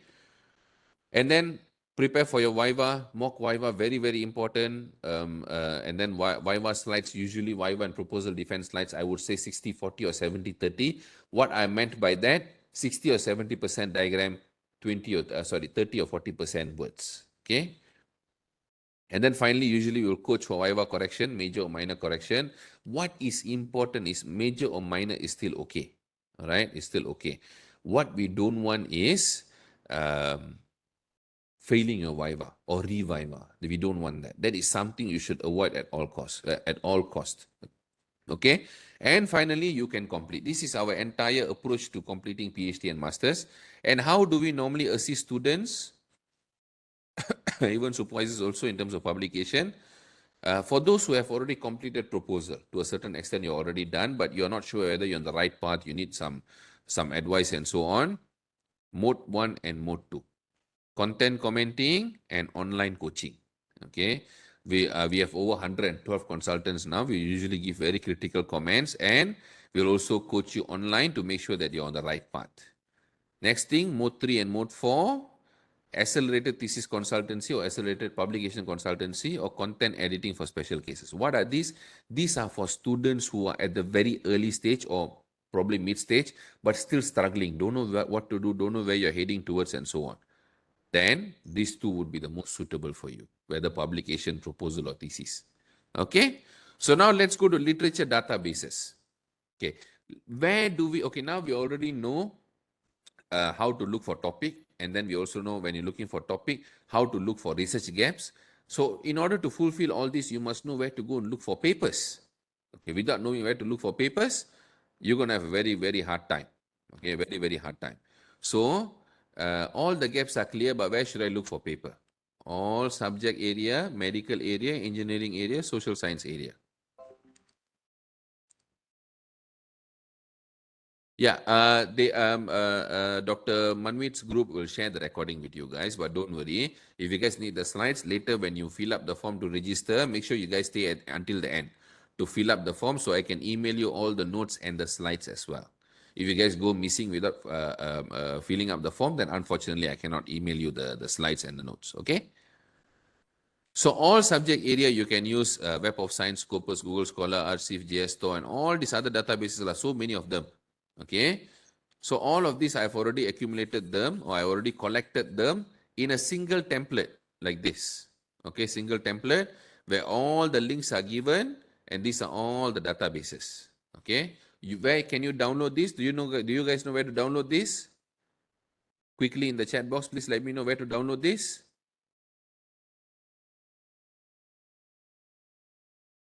Exactly, Nizam. Thank you very much. If you're not in my Telegram group, please let me know. I'll share the link. You can go and download this from my Telegram group. All the links are live. You can just click and go from the template itself, from the PDF file itself. Okay, so this one all we will skip. Okay, this is the important question. Okay, Lee Fei Fei, don't know where to download. No problem. So you go to this link here. Link 3. Okay, I've given the link. Once you click that link 3, you'll arrive here. These are all the upcoming free classes, Facebook Live classes. Okay, that you can come and join and register and watch. Okay, for those who missed out, oh sorry, I never shared the link earlier. These are the upcoming Facebook Live classes. You can register yourself. Okay. So how to read a paper for literature review, designing question and instrument, writing review paper, choosing theoretical framework. This is tomorrow, this is day after tomorrow, and this would be in 2 weeks' time, these two classes. All right, if you scroll down further, you can see my Telegram group here. All right, so in the chat box, I've given the link to all my live classes. You can click and register also. Okay, so many databases, where to search, which one to use. If I want to use all the databases, by the time I finish my PhD, I'll be 75 years old. Which one to use there? And please take note, ResearchGate is not a database. Don't go and search in ResearchGate and then decide that there is no paper. Please don't do that, okay? Karimatu, yes, I just shared the link just above in the chat box. Please go and click that and join, okay? Okay. This is the latest template, databases hierarchy for literature review, whether systematic scoping or narrative reviews. This is all the databases out there. IEEE Explore, IMAX, Science Direct, JS Store, blah, blah, blah, blah, PubMed for medical, Emerald, Eyesight, CELO, EDIC, all of this. Now, should I go and search in all of this? IEEE Explore. If I want Elsevier, I should go to Science Direct. If I want Emerald, I go to Emerald. No need. You don't need to go individually to all of this. Okay, it's suicidal if you do that. Suicidal, literally suicidal. Okay. Misbah, yeah, it's up there. The links are up there in the chat box. Okay. What you can do, or what ultimately you need to understand, you see this box around this box? It means to say that all of these are connected to Scopus, Web of Science, or Google Scholar. Google Scholar, I already explained the quality factor, the issue that surrounds Google Scholar. You guys are very lucky that USM got access to Web of Science and Scopus. So make use of it. Search papers in these 3 locations rather than spending time in all these other database down there. Okay, but if you want to explore, feel free. I already give you the template. Go and explore. No problem. Okay, so that is that. And for those who don't know how to use Scopus or Web of Science, I already give you a video tutorial on my Facebook page. Go and learn as well. Okay, it is one of the most highly reached video classes. I think both already reached 3K views already. Okay, so Google Scholar class will be in the next class at one search. I'll teach you how to use Google Scholar at one search in the next upcoming class. Okay, next one, the most important one. I allocate the final bit of the class for this particular session. How to analyze the content of a paper. Okay, end of the day, once you analyze the content of the paper, you want to summarize the content. That's why I created this paper. Literature Summary Template by Dr. Thava. Okay, this one I've shared in the PDF form in the Telegram group, okay, whereby I've given you an example. We'll go through this paper together, okay, and then I'll teach you how to, not I teach you, you will, at the end of the session, you will know how to fill this up. When you fill, for every paper that you read, when you fill up this information, title, authors, introduction, theory, variables, methodology, analysis, findings, potential gap, all of this in column manner, when you convert into a matrix, this is all vector, right? Or single, one-dimensional information, right? Once you convert this into a matrix, that means several papers, all this column you convert into a row, this will become a matrix. That's what we call literature matrix. So every paper when you read, summarize it like this. There is a word version of this summary as well. Okay. So for those who don't know how to find it, just click literature.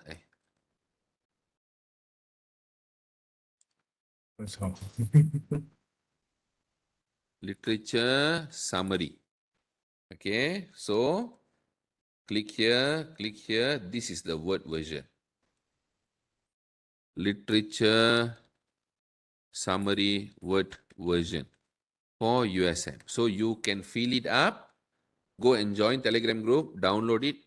Whenever you read a paper, fill up the summary. This summary, not only you can convert into matrix. Later, when you write your chapter 2 or you write your paper, you can just copy and paste the information. Very easy. So you only do the work once. And then you can reuse it as you write along. Okay? All right. So now let's go into the paper. Paper is basically for you to study. After studying, once you understand, you summarize it. After you summarize, you can easily identify the information. And once you identify, you can easily present it in publication, thesis, and so on. Okay. So how to read a paper? Let me get to the paper directly. Okay. This is the paper we are going to read today. International Journal of Information Management. Why did I choose this particular journal? Because we have audience from participants from various faculties, various. So we want to make sure that all of you can understand. This one paper is very unique, whereby it is focusing on information management, information system, information technology, which engineering students, computer science students, technical students can easily understand. At the same time, this paper uses quantitative as the methodology. So business students, social science students, medical students can easily understand the quantitative part of the paper. So both sides can easily understand the paper. And second reason, the impact factor is fantastic. Web of Science 18.958, ranked number 1 in this area. Okay, so it's a very, very strong, absolutely gorgeous paper. So this paper focuses on information system capabilities. What is information system? Everything that runs on an information technology is known as information system. Be it software, firmware, applications, apps, anything can be information system and its capabilities. And how does it impact positively towards a firm's performance? Okay, that's what the paper wants to find out. Does information system actually helps firm performance or not? And they're introducing decision-making performance and business process performance. They're introducing two different variables to see if it helps or not, these two elements to come together. Okay, for the quality of this journal, such as this information, you can check on the journal website, or you can use JCR Clarivate, which I'll also share in the next class, because we only have 2 hours. We won't have enough time to share everything, but I've already highlighted the things that I'll share in the next class. So make sure that you don't miss next class. Okay. So first thing you should read, abstract. Abstract is usually divided into 5 to 6 segments. Okay, 5 to 6 segments. Usually background and core idea. Methodology is a potential space for gap. Then you have results, and findings is another potential space for gap. Okay, and then conclusion. Next thing after abstract, you go to conclusion. Don't go to introduction. Okay, this is the unique part about reading a paper. You should never go to introduction immediately. Go to conclusion, see what the paper had reported. Okay, so usually in conclusion section, some papers may talk about limitations when they report limitations, future work, and so on. Then only you go to introduction, problem statement to discussion. So let's go to the paper. So this is the paper, all right? So it's from Turkey. These are the authors. So this is the abstract. Okay, basically, I'll go through very quickly. So basically, the first sentence of abstract, they always explain what they have done. So this one, information system related capabilities and their effects on firm performance. The next sentence, they talk about the theory applied or the model, mathematical model or the approach applied. Okay, so in this case, they use resource-based view as the theory, and they use decision-making performance and business process performance as mediating variables. All right. Next thing, they apply structural equation modeling, okay, to a sample of 204 firms in Turkey. This is where the first gap kicks in for me. Whatever I'm explaining here is the gap that I'm looking at, how I look at this paper. So this is not probably the same way you can look at all papers, but generally it will be somewhat the same. So you cannot say this is how you must read all the papers. No, I'm teaching the basics. As you read and evolve, we are better than AI. Okay, we can obviously adapt and learn and do better. Okay, but this is how I look at this paper. So from this paper, they have used 204 firms in Turkey. That means my first question here is the sample size enough? My first gap. And I think the demographic is rather very limited. Okay, it's only Turkey. So is this whole idea, I'm not telling the research is limited, but the scope is limited. So this topic is only covered for Turkey. Can it be applied in Malaysia? That's my first question.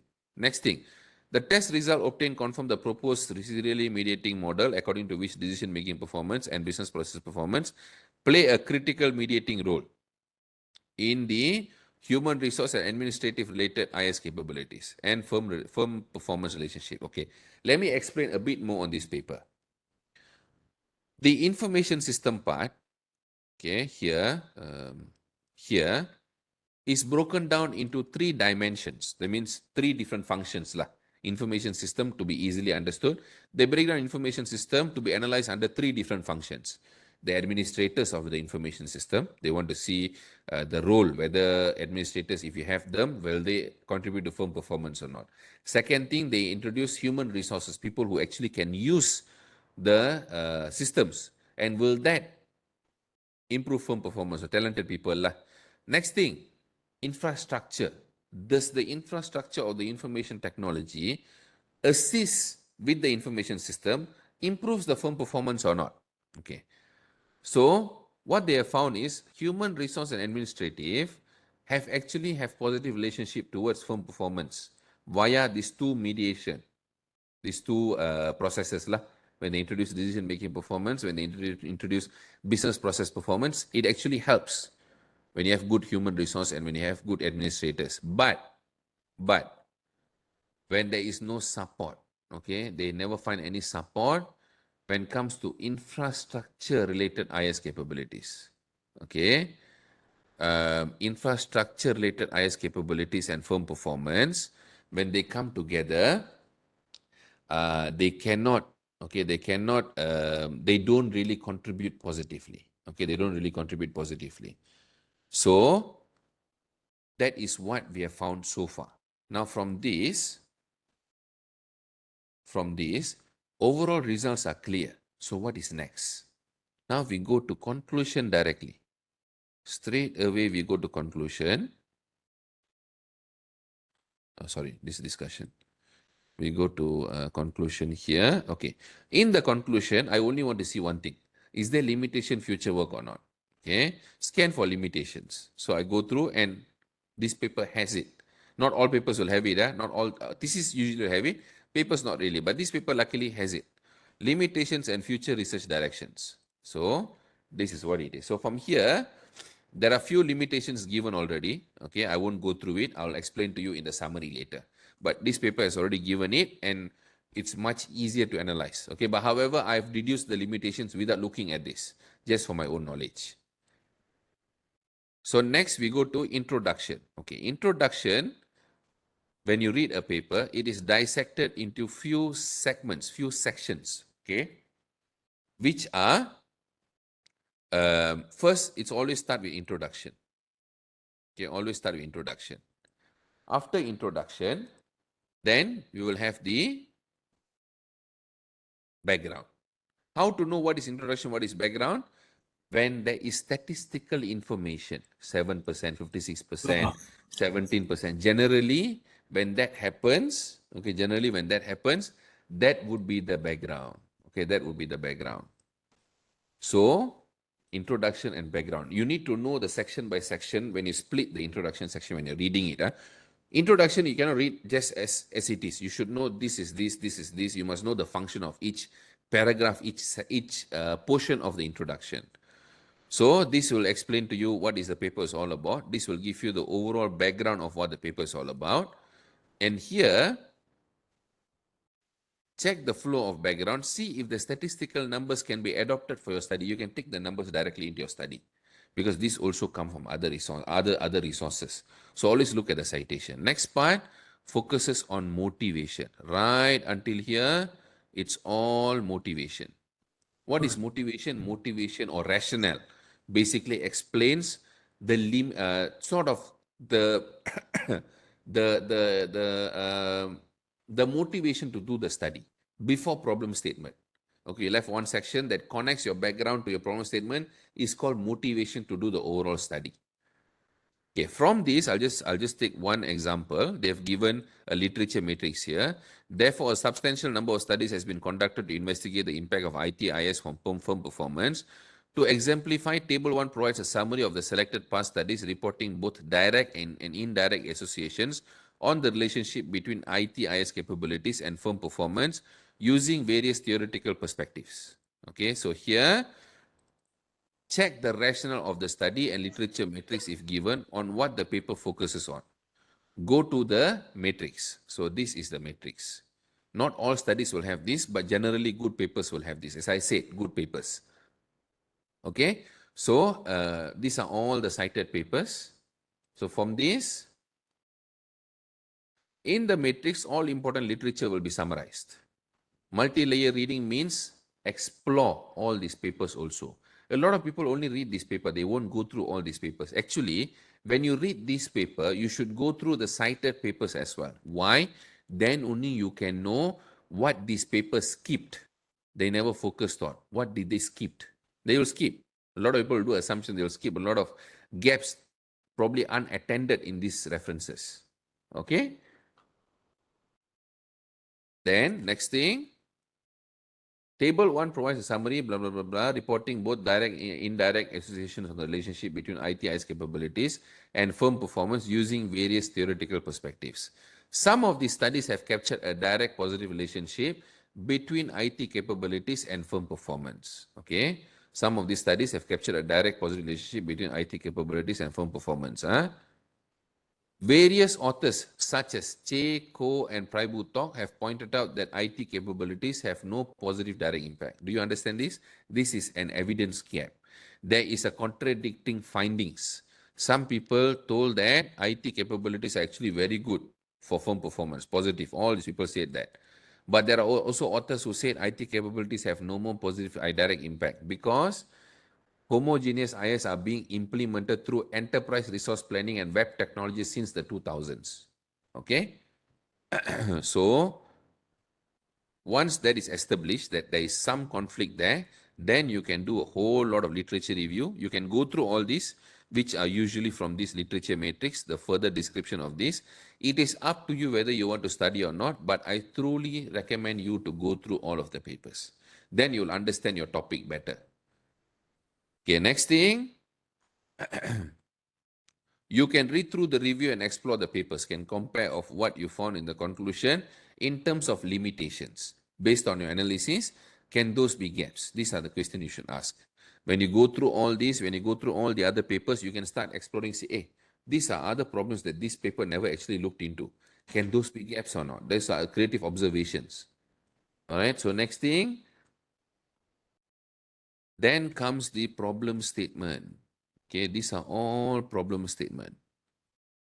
So we will come right here. This is the start of problem statement. Understand how limited is the scope of problem statement.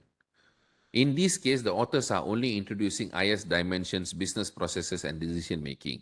So use these statements in your research. Example, this paper only focused on IS dimensions with BP and DM, but not focused on enterprise resource management and other solutions when you want to create a new research gap from this. Okay. And finally, this is the proposed solution in this paper. So remember, introduction is comprised of introduction, background, motivation. If there is literature matrix, there will be a literature matrix. If no, there will be a literature review portion, followed by problem statement, and then proposed solution. There will be about 6 different sections, 5 to 6. So from this, you can start creating your stories, but you must start driving into the literature quoted within the paper as well. Then only you can find more information, more ideas. And then you'll have all the contributions stated, but not all papers will have this. Some good papers will have this contribution paragraph. Okay, then we come to theoretical or literature review, complete literature review of the proposed solution in the paper. This is what we call second section. There are many names for this section: literature review, theoretical background, fundamentals of the proposed solution. Many different sections, many different names, but same purpose. So here, usually you cannot find much of a gap. Because this section is very much driven towards talking about that solution. All right. So theoretical background hypothesis here. Most gaps can be found in abstract. Conclusion section 1. In literature review, mostly you can analyze if the theory was appropriate because this section is entirely related to the solution of this paper. What you can check is if the present literature to support the variables and mediators were appropriate or not. In this paper, those were sufficiently done. What you can investigate is when you go through this section, you must find out whether everything, all the detailed literature review makes sense or not on how they created the solution, how they proposed the solution, and whether the theory makes sense or not. That is how you can evaluate this section. Okay, now how many of you actually want a copy of this paper with all my comments? Okay, I need some more energy because I've been teaching a lot for quite some time now without asking any question. So I just want to know if all of you are following or not. How many of you actually wants this PDF file with all the comments? Kindly please comment in the chat box. I want more energy, more energy. Okay, more energy. Okay, all right. That's very good. So I hope all of you can follow so far. So I'm not going to go through this section anymore. However, I would like to emphasize they use resource-based view. So do resource-based view the right theory or not? Okay, so I'll explain to you in the later section. So this one we can skip. When you read a paper, you go through. But for today, I've already decided this part, how long you need to read one paper. If the paper is easy, 1 hour, half an hour. If the paper is very tough, 1 week, 2 weeks. Yeah, that's how it works. Okay. I've taken almost 1 month to read one paper. I've did that once. So tough, so complex the paper. It was a nature paper. So tough to understand. Okay, I've taken 1 month literally during my postdoc. Yeah, no choice. When your boss asks you to read, you need to read. Okay, data analysis and results. Do we need to go through this? Up to you. Okay, up to you. Some things you have to decide. Usually, result analysis would not give you new gap, but you can read through this if you want to conduct meta-analysis or if you want to do critical review in terms of the results. When you already have results, you want to compare with similar results, you want to talk about it, then you can go through this. Otherwise, when you want to create research gap, this is not really that useful. Now we go to the final section, discussion, is where also you can find some gaps. So this is the introduction part of the discussion up till here. Then we have theoretical contribution. So here the important statement you need to read. Normally from the findings of the other papers is also a point where you can start arguing that it's wrong. For me, I don't find it right. Example, it's right for this paper, but I can spin this into a different story. They say no support, however, has been found concerning the serial mediation effect between information system, infrastructure capability, and firm performance. The result obtained have theoretical as well as practical consequences. So from this, so here the authors declared infrastructure. No point, Shafi. If that's the case, no point. When you read a paper, even if you take 1 month, you must understand everything. If otherwise you just like now I explained to you the whole paper. That's how you must be able to explain our paper when you read a paper. Okay? I only explain the overview of the paper to you, but you already understand what is going on already. That is the beauty of understanding a paper. So here the authors declare infrastructure doesn't contribute to firm performance, but administrative and human resources do. When you establish a gap, you can use this point. Perhaps infrastructure wasn't reflecting well with the given mediators. How about infrastructure if I use enterprise resource planning or with other variables? That's my first question. That's one of my question in terms of gap. Okay, and next thing, theoretical, they use RBV, resource-based view. It's not a technical theory. Okay, or technology-related theory. So infrastructure might not have that much of an impact. So if you aim to establish gap via theoretical perspective, this is where you need to analyze strongly. Is RBV the right theory? Did infrastructure fail to provide significance due to a wrong theory? How if I adopt technology acceptance model? Think out of the box. If I adopt technology acceptance model, maybe infrastructure will give a better result because my instrument would change. Will they change all the results? Maybe. Okay, so that's how you read a paper. In abstract, conclusion, look for limitation, future, if there's any. Even when you read within the conclusion itself, sometimes they will give you the limitation in a very hidden manner. Then go to introduction, dissect it into 5 to 6 different sections. Then go through section 2. Section 3, methodology. Oh, sorry, I think I skipped methodology. Methodology. Sorry, I skipped this. Okay. In methodology is where you'll find a lot of gaps also. Gaps can be analyzed here too. Is the instrument valid? Is the sampling valid? Is the demographic valid? So this is where you can find whether the instrument can be in different manner. This is questionnaire. In your case, can be your instrument, your system you use in your lab and so on. Okay, whether it's valid or not, well calibrated or not, whether you use the right theory to develop them or not, and then who are you collecting data from, what is your data collection manner, system or optimization techniques. All those can be gaps. Okay, all those are actually majorly will be new research gaps. Okay, all right. So that is how you analyze and read a paper. And then once you finish reading that, you summarize it here. I've given the word version of this. I've literally helped you to make your life easier for free. So please make use of it if you want to. All right, if you want to. When you summarize all this, you can just take this information later to reuse in your paper and proposal and your thesis. So title, authors, introduction, paper focus on information technology, information system, finding a solution to improve firm performance by means of IS.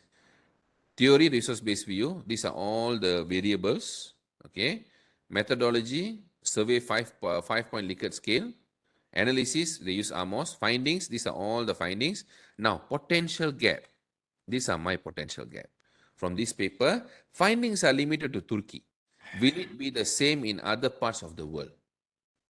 Only a single respondent per company doesn't prove a collective feedback of the entire organization. Several other moderators can be implemented, such as firm culture, financial implication, and so on. This might not be related to computer science or any other engineering area, but you can sort of understand how to actually criticize a paper.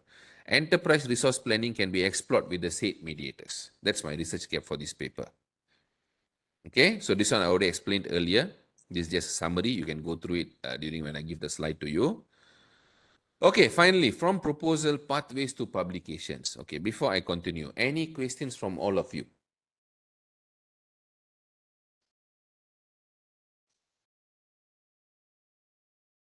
So far, all clear, can follow? No one is lost, right? Okay, so that's good.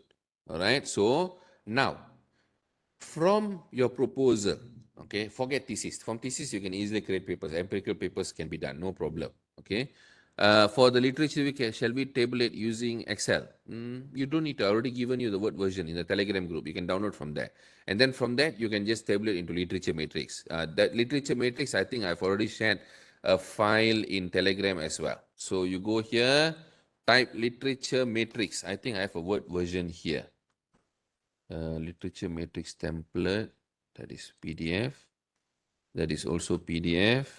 I think somewhere along here you'll find a Word version that I've shared quite some time ago actually. Literature matrix.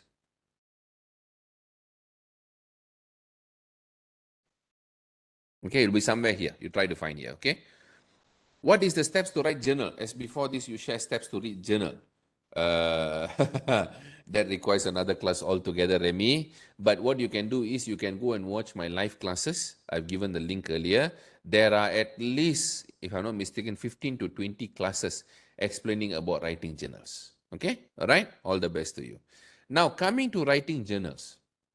As I told you earlier, where to write your review papers. Forget about empirical papers. Let's talk about writing review papers at the very early stage so that you can fulfill the requirements of publication during your PhD. Or even for supervisors, they can produce the papers for citation and as well as for their KPI and also to write research grants. Because why I say citation, review papers are the best papers to give you citation. They are the best. Okay, you cannot argue that. So from here, can review papers from PhD thesis go for high impact? Absolutely. But it's not easy, but absolutely. These are our track record so far. Okay? Yes, you can. Definitely, Maslina. That's why I'm emphasizing. Conceptual framework paper, definitely doable. Okay, these are all part of our experience so far. So this is in renewable sustainable energy reviews. Sorry. Renewable and sustainable energy reviews.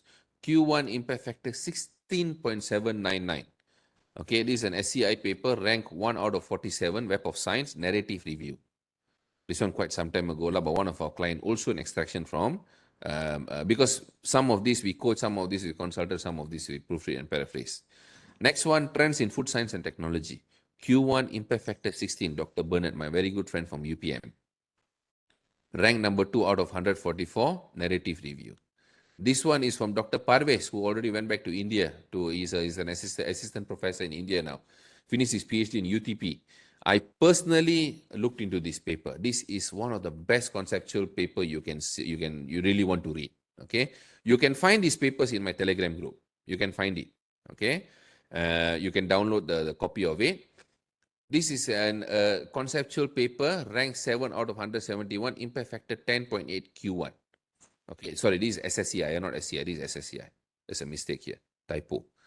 Okay, I have only seen 2 papers in my life that could get into impact factor journal with just conceptual review. This is one of it. And we are very proud to have worked on this paper. Next one, engineering guys. This is an example for you. Systematic conceptual review. Can engineering paper become review paper and publish early? Here is your example. This was last year. Q1 impact factor 7.144. SCI ISI ranked 9 out of 130 systematic conceptual review. This also we worked on it. Okay. So here are some very good samples for you to go through. You can find this in my Telegram group. Okay. How important is proofreading? Something that you can never skip. This is the same engineering paper I shared earlier. SCI Q1 from UTM. That is what we did to the paper. Paraphrasing, proofreading, editing, and structuring. Complete transformation. Only one minor revision accepted. Okay? And it's only systematic review, not even empirical paper. So what I want to tell you guys is, very good content, which this paper had, and bad language is not going to take you very far because no one can understand or appreciate, including for your proposal and thesis as well. But when you have bad content, and you have good language, a lot of people come to me and say, my paper, okay, can you, even yesterday one person asked, can you guarantee Web of Science if I proofread your paper? No way. I will never guarantee it. If I guarantee, it's lying. Okay. So bad content is not a guarantee of Web of Science if you have good language. No such thing, because readers are happy, but no value. So what you must have is good content and good language, so the readers appreciate the value and love to read. You must have these two. And another good example of that, from a thesis perspective, of Dr. Tun Irfan from UTM. Last year's award-winning thesis, okay? And this is what the thesis went through. Apart from coaching and consulting, we transformed the thesis via paraphrasing and proofreading. The writing was flawless, okay, was perfect. And his Viva went on very well. Minor revision, minor comments only is his Viva, okay? Last but not least, for all the participants, please wait. You will get ultimate thesis package up to 30% off only for participants. Proofreading, translation, and formatting services. If your colleagues in USM, of course, they can claim it also, no problem. Okay, we are the one and only language warranty provider which covers lifetime, provided you don't change anything after the proofreading process. Telegram link can. This is the direct Telegram link. Okay, so PowerPoint I'll share with you guys. Please fill up the form up there. Dr. Marmit already shared the form in chat box. You can see up there. Scroll up, fill that up. Remy, what is narrative review versus conceptual review, systematic conceptual review? Next class, I will explain to you. This will require another 2 hours to explain, but I'll definitely explain to you, okay? Or you can also choose to watch my classes in Facebook Live, okay? And don't forget to always, with your journal or thesis submit your certificate of proofreading. This one we impose to our clients to submit to get it from us. So make sure you have necessary endorsements within the certificate. Otherwise, people like Elsevier Taylors would not believe it's a legit certificate, because a lot of scam going on even within the certificate itself. Okay? Free notes for today. The paper that I read for you guys with all the comments, meta-analysis notes, content analysis notes, conceptual review paper sample for you, my own systematic review, scoping review lah, concept paper that I published last year, Q1 paper as well. I'll share with you guys. Make sure you register yourself, okay? And tomorrow's class, starting tomorrow, we have Facebook Live classes. How to read, I'll email to you guys, Shafi. I'll email to you guys.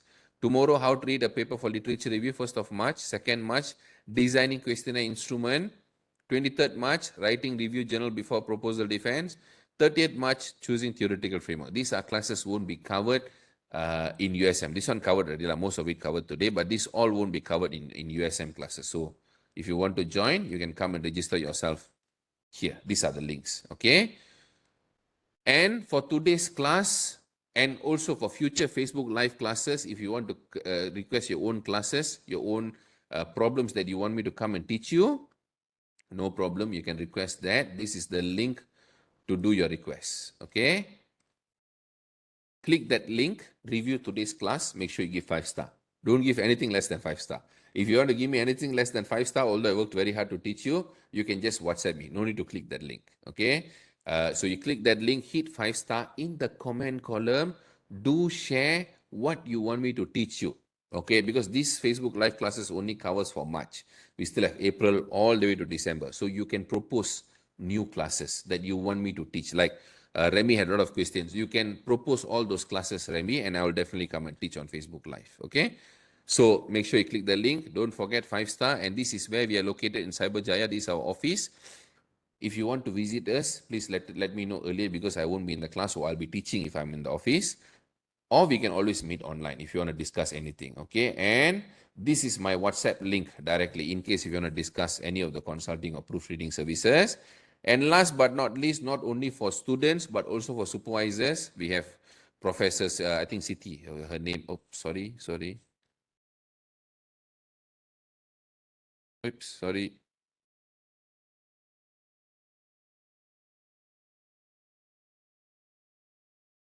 that went wrong.